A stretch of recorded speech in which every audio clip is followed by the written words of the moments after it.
Hello, fellow modelers. This is Frank and Dave back again on YouTube.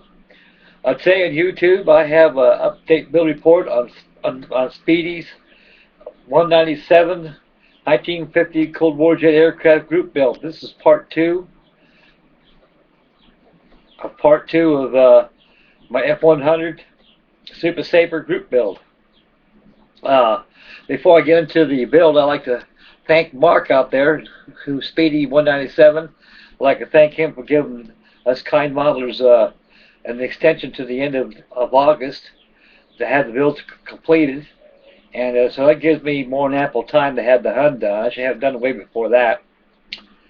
I'll probably got another 5-6 more days on this, and I'll go to something else. But anyway, thank you, Mark, for the heads up on the extension, and I surmise that the rest of us modelers are just as grateful. Okay, back to the update build report. On the HUD, I have last night after I closed off my YouTube presentation, I went ahead and filled in the seams with my filler putty, and that dried 24 hours. So I spent about a good half an hour sanding it down. So I got all the imperfections all sanded out pretty well.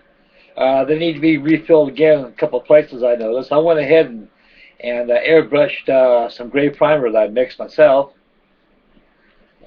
and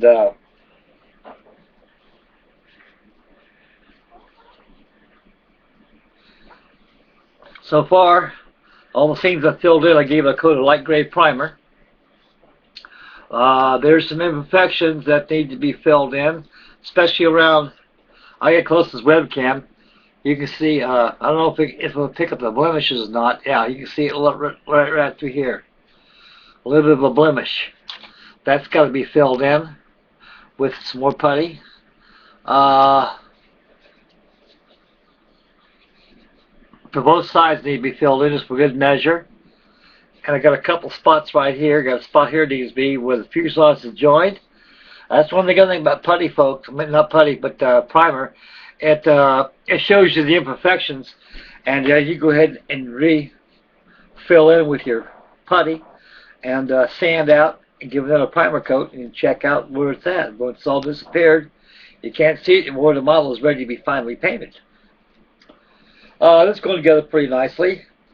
On the I don't have too much putty to do on it. I just got about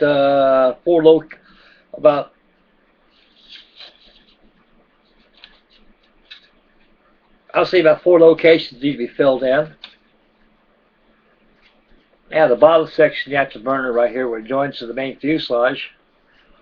Right here, this joint here needs to be filled in a little more, just a tad more. The same thing on both sides here, on the other side here, and a little bit here, especially on the starboard side of the fuselage.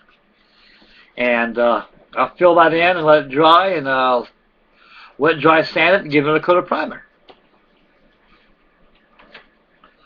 And that should do that. And one more thing, folks, I forgot to mention, I'm going to go ahead and leave the gun bays inspection panels off, so I can detail up the gun bays and the details there. And that'd be a good feature of the model. So the parts will still be attached to the fuselage, but it'll be in an open position so you can review the detail of the gun assemblies, as you can see. So they're going to be picked out and painted out, those. So once I get this airplane completely finally primed, I'm going to go ahead and airbrush chromate yellow and the wheel wells and the gun bay areas as well. So I'll go ahead and mask off some parts right there and go ahead and finish up the aluminum plating. Other than that, that's about as far as I got on the HUD today. So I'm going to go, after I close my YouTube video, I'm going to go ahead and resurface my filler putty on it and let it dry. And tomorrow we'll do it again and see what happens. And I'll stake this in here, folks, while I'm still on the clock here. This is how much I got done on my albatross. So it's a good thing I went ahead and let the yellow dry, because if I went ahead and masked all that yellow, it just pull it would mar the finish. So I don't want that. So I like to have paint to cure. So please allow time, you know, for the paint to cure before you do any masking. 24 hours is essentially all you need. Excuse my back, folks. As you can see, the areas when I painted the yellow over the white. Now see how brilliant that yellow shows up real good? I sprayed it on with one coat of that chrome yellow on there. And the same thing on the band. Now the next step is when this yellow dries, I'm going to go ahead and mask off the yellow area and separate it from the natural aluminum once it's going to be airbrush on. That'll be done tomorrow. So I'm going to let it dry overnight, folks, and I'll deal with it tomorrow. So there's another tip right there I can show you. So like I say, if you're dealing with markings of the albatross or deco panels, orange deco panels, red deco panels, even chrome yellow. I mean, any special aircraft that have identification markings as that, it's always good to put on a coat of white primer on there before you put the finished color on it. It makes life so much easier. And that would be that.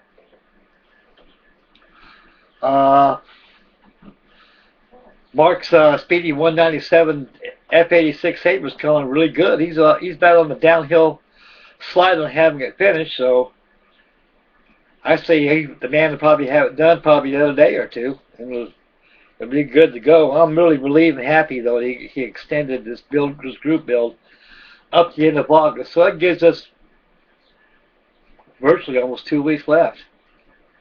Man, I hope somebody out there can be able to come up with another group build, which I'm quite sure that that's around the corner too. If it's okay to everybody else, I'd like to be able to start one probably pretty soon. If I get your guys' thumbs up and vote for a group build, maybe I can suggest a good group build that we can do.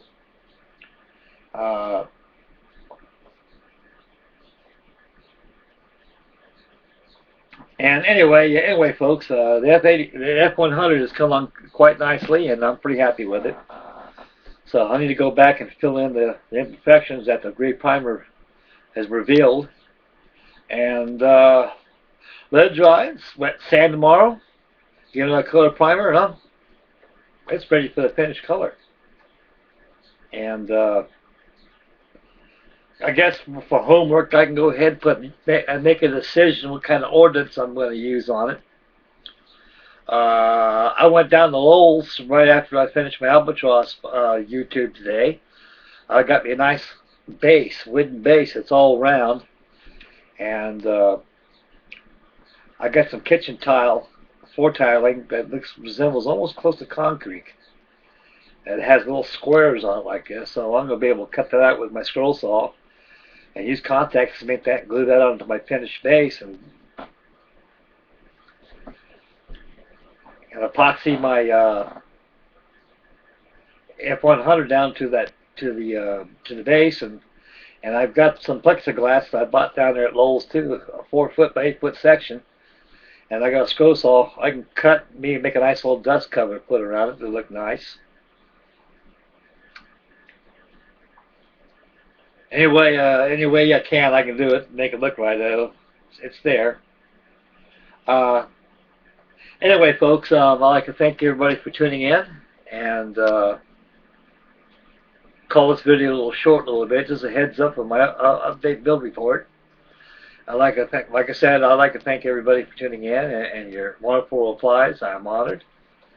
And any questions, any comments like that, just fire away. I'll answer them on the fly.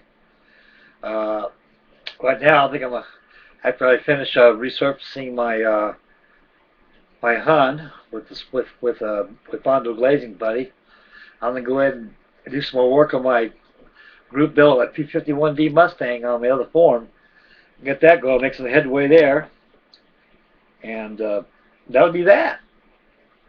And again, I'd like to thank everybody, and may God bless, and we'll catch you on the next YouTube. And like Lenny says, paint your fingers, paint your face, be good to your mom, and you're squared away right there. So I'd like to thank everybody out there again, and please subscribe, and may God bless, and we'll see you later, fellas. Bye, boys.